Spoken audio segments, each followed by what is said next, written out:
Now let's talk about how broken is the media in Japan. We can start from a picture. So what is this about? As you can see here, this is one of the organizations that we already talked about that was found to have misused the public funds. That is why currently there is an investigation on how this organization has been using the public funds and how has been using their money to do their activities. We already talked about in a previous video. What's interesting here is that if you look at this picture, so now there's a whole variety of journalists here. There's a whole variety of media, probably all the media, even NHK, Japan NHK, is here. So you would think they are there to ask questions to this organization. Have you misused this public funds?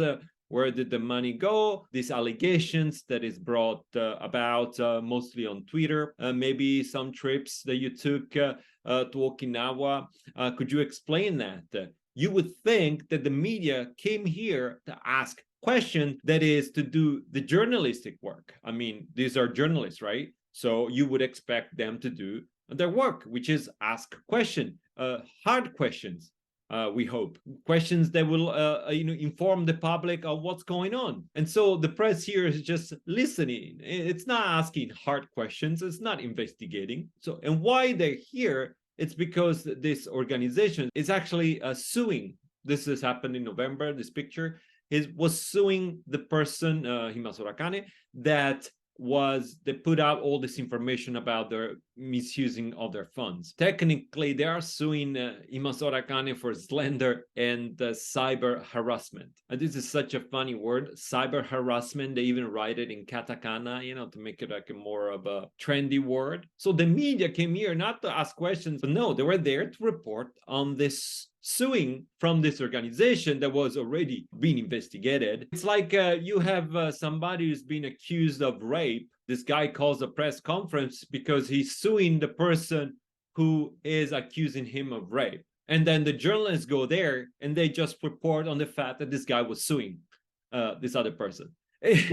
They don't ask him any questions like, was it true? Were you there at that time? What were you doing? Do you have any justifications?